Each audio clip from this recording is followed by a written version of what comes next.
La télé-réalité nous cache parfois la réalité, les embrouilles entre Nabil El Moundi et son ancienne assistante Salma continuent encore, et pour te rappel le blogueur Nabil El Moundi fait des révélations sur la vie des stars de la télé-réalité française et sur ce on a le cas de Carla Meoro dont ce dernier a été de sorcellerie vis-à-vis de son mari, et c'est peut-être ce qui a poussé sa disparition des réseaux sociaux pour un certain temps.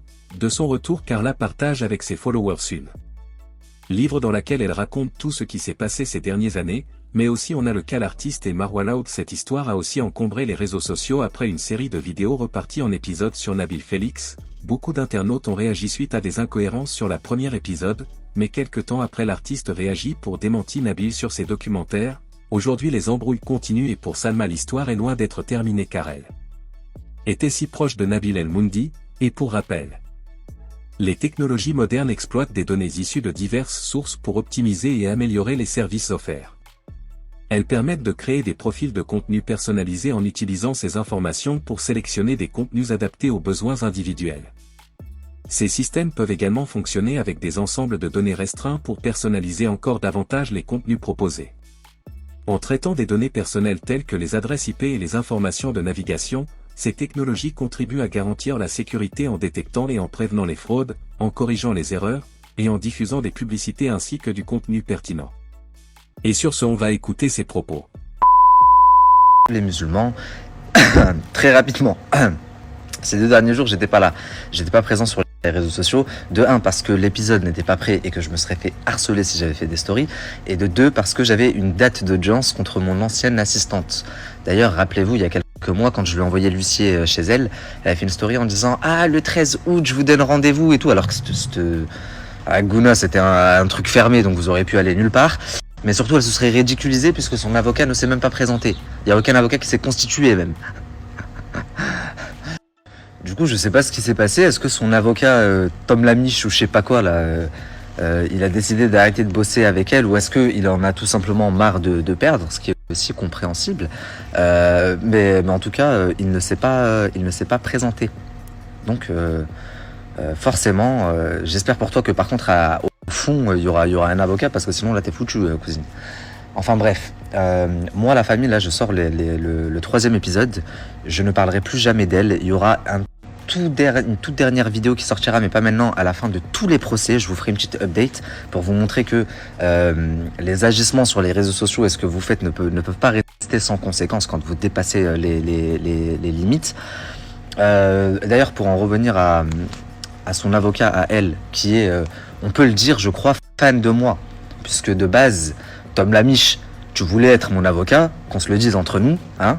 T'as contacté une cliente à toi qui s'appelle Sandra en lui disant s'il te plaît, branche-moi avec Nabil, etc. Tu voulais me représenter pour être mon avocat sur l'affaire de Carla.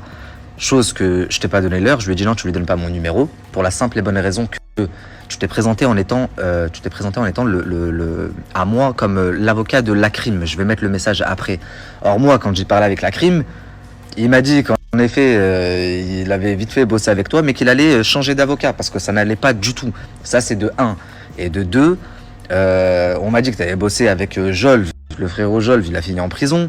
T'as bossé avec mon ancienne assistante, elle a fini en prison. Tu bosses avec DS Makeup, elle est aux assises en septembre, elle risque de finir en prison.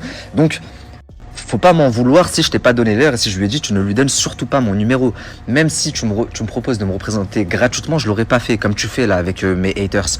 Parce que du coup, t'es tellement frustré que je ne t'ai pas pris en avocat que tu te rapproches de toutes les personnes avec qui je suis en procès pour leur dire je te représente gratuitement.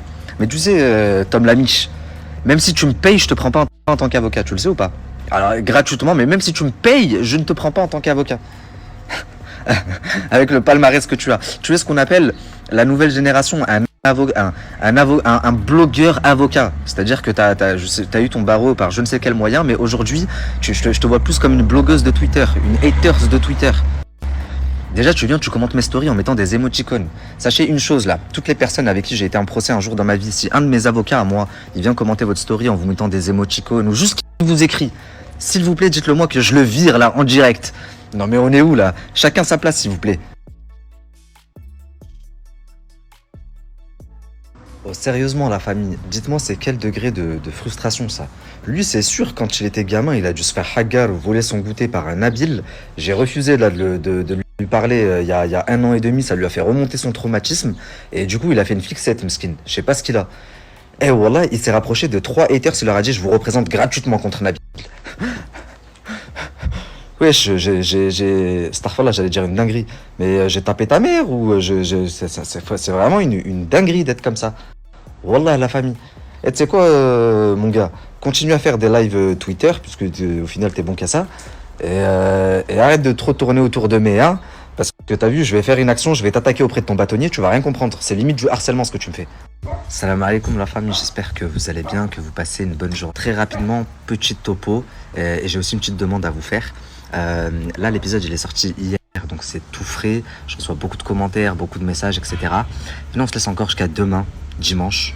D'ailleurs, demain, je ferai une toute dernière story pour clore en beauté toute cette merde là. Et après ce dimanche, donc à partir de lundi, venez, on ne parle plus jamais de ça. Plus jamais de cette histoire, plus jamais de cette folle. En tout cas, pas sur mes réseaux. Après, j'avais promis des lives et tout, donc je ferai mes petits passages en live. Mais en tout cas, dans mes stories, venez, on clôt complètement le sujet. Je ne lui donnerai plus jamais, ne serait-ce que 2 secondes, ne serait-ce qu'un peu de crédit. Comme sa propre sœur a dit, je pense que la meilleure façon de l'atteindre, c'est une ignorance complète, mépris et ignorance complète. D'autant plus que là, la famille, les épisodes sont terminés. Normalement, je devais être en vacances il y a déjà bien 2 semaines.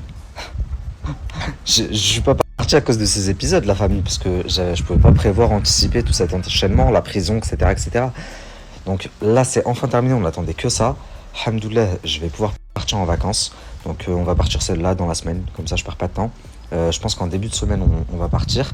Je vais rejoindre ma famille, qui sont partis il y a déjà un moment. De base, je devais partir en même temps qu'eux. Et après, j'ai aussi les grands-parents à Noémie qui vont venir pour la toute première fois au Maroc. Ça va être très marrant. Franchement, j'ai hâte. Et voilà, on va passer un petit peu de temps au Maroc. Ensuite, on va passer un petit peu de temps, je pense, dans le sud de l'Espagne. Et ensuite, on ira aussi en Italie pour faire plaisir à Noémie. J'espère que vous allez bien, que vous passez une bonne journée. Nous, alhamdoulilah, ça va. Je sais pas ce qui s'est passé. J'ai eu un gros bug sur mon téléphone. Impossible d'ouvrir les applications, impossible de rien faire. Alors que le téléphone, il est neuf. Je l'ai acheté il y a 2 mois.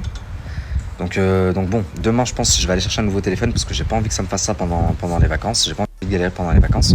Et voilà. Mais du coup, je viens tout juste de réussir à débloquer la situation. Donc là, je me pose et je réponds à vos messages, la famille.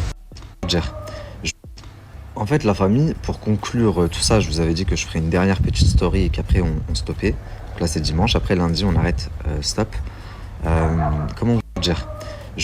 À un moment donné, je me suis dit que même si elle était en prison, quand j'ai vu qu'elle complotait encore et tout, je me suis dit, ok, elle va jamais arrêter. Faut que je me le mette dans la tête. Donc, faut couper la tête du serpent. Faut couper l'herbe à la racine. Et je me suis demandé, parce qu'on m'avait toujours dit, Nabil, c'est une fille qui s'appelle comme ça, qui est derrière elle, c'est elle qui l'encourage, c'est son agent. Oh, il va pas se la fermer, le chien des voisins, c'est incroyable.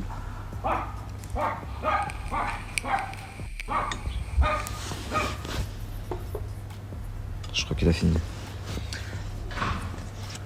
Merde, la voisine, elle m'a entendu. La voisine dort. Donc bon, je vous disais, moi on me disait en gros, c'est telle personne qui est derrière elle, c'est elle qui l'encourage à faire ça, c'est genre son agent. Je dis mais agent de quoi ? Pour avoir un agent, faut être bankable déjà, faut rapporter de l'argent. Je comprenais pas, on me disait c'est son agent, celle qui s'occupe de ses intérêts, etc. Et elle-même, je crois qu'elle s'était présentée comme ça à mon associé, parce qu'elle avait eu une fois mon associé au téléphone. Donc je me suis dit à un moment donné, bah c'est puisque elle, je ne la connais pas, mais que elle m'en veut, tac aussi. Je vais lancer une procédure contre elle, etc., etc. Et j'avais entamé d'ailleurs, des procédures contre elle, et elle devait même être dans l'épisode 4. Au final, je l'ai eu au téléphone, cette personne-là. Donc on a discuté, et j'ai été très agréablement surpris, puisqu'elle m'a expliqué qu'à l'inverse, elle a tout fait pour dissuader mon ancienne assistante de toutes ces conneries, qu'elle lui disait de se diriger vers un contenu différent pour pouvoir en gros rebondir sur autre chose, que c'était pas bon, d'insulter sur les réseaux, etc., de parler des gens, patati patata. Donc elle m'explique qu'elle n'a jamais pris part à tout ça, qu'elle n'a jamais encouragé ça, au contraire. qu'elle est contre ça. Et moi vraiment pour le coup, je pensais vraiment qu'elle était à fond, quoi. Donc je lui dis c'est vrai que c'est toi qui ramène qui va l'avoir en prison, qui lui ramène ses linges et tout. Elle me dit oui, ça c'est vrai. Elle me dit moi c'est ma copine, donc sache qu'en gros je continuerai de le faire. Moi elle m'a rien fait, etc. Mais par contre jamais je prendrai part à de l'harcèlement ou à tout ce qui s'est passé. Elle m'explique qu'il y a plein de choses qu'elle ignorait et qu'elle a découvert aussi dans mon documentaire, etc. En parlant avec elle, je vois qu'en plus elle a de bonnes compétences, elle parle bien, etc. Je lui dis c'est dommage, t'es parti de gâcher. Enfin bref. Et du coup, au final, on a bien parlé, on a bien sympathisé. Et je lui ai même dit que si ça se trouve, moi demain je pourrais avoir besoin, etc.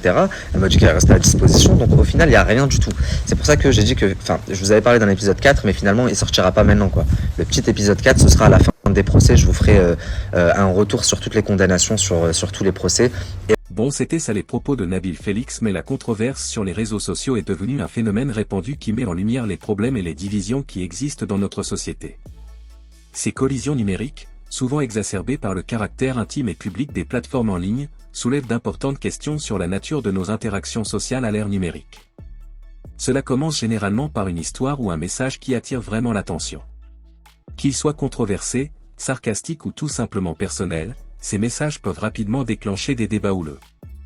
La nature des médias sociaux, qui privilégient la réaction plutôt que la réflexion, contribue grandement à la propagation rapide de ces différences. L'un des aspects les plus importants de ces cyberguerres est leur capacité à s'intensifier. Les conversations qui commencent par de petites disputes dégénèrent en débats houleux, souvent alimentés par l'anonymat permis par certaines plateformes. Le manque d'interaction en face à face crée un environnement dans lequel les gens sont plus susceptibles d'exprimer des critiques négatives ou des attaques personnelles qu'ils éviteraient dans une conversation en face à face. Cette situation est encore compliquée par la diversité des opinions et des identités qui existent en ligne. Les médias sociaux ont des perspectives différentes, ce qui peut conduire à des conflits entre des groupes ayant des valeurs ou des croyances différentes. Ces objections peuvent conduire à des chambres d'écho psychologiques, où les utilisateurs sont exposés à des points de vue qui renforcent leurs propres croyances, renforçant ainsi les divisions plutôt que de favoriser la compréhension entre elles. L'impact des conflits sur les réseaux sociaux va au-delà de la perte de temps ou de l'échange de paroles amères. Ces conflits peuvent affecter la santé mentale des personnes impliquées, surtout lorsque les attaques sont isolées et se prolongent dans le temps. Le stress et l'anxiété provoqués par ces conversations peuvent affecter la qualité de vie et exacerber les problèmes émotionnels. En outre, la propagation des conflits en ligne peut modifier les relations entre les personnes, tant en ligne que hors ligne, entraînant ainsi des problèmes et des malentendus dans les environnements sociaux et professionnels.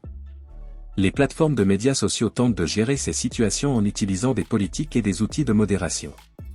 Cependant, la mise en œuvre de ces mesures reste difficile. Les processus organisationnels et de communication sont parfois inadéquats pour gérer les complexités et les nuances de l'interaction humaine.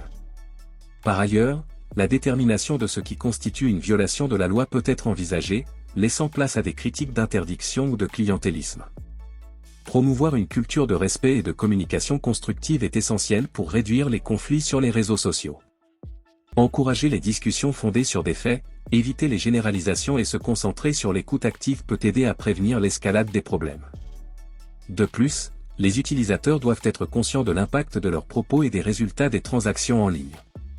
En conséquence, les conversations sur les réseaux sociaux reflètent les défis de la communication dans le monde numérique, où les interactions se font souvent davantage en face à face et moins en face à face. Bien que ces conflits semblent parfois inévitables, ils peuvent être minimisés en étant plus réfléchis et prévenants, favorisant ainsi des échanges plus efficaces et plus respectueux sur Internet.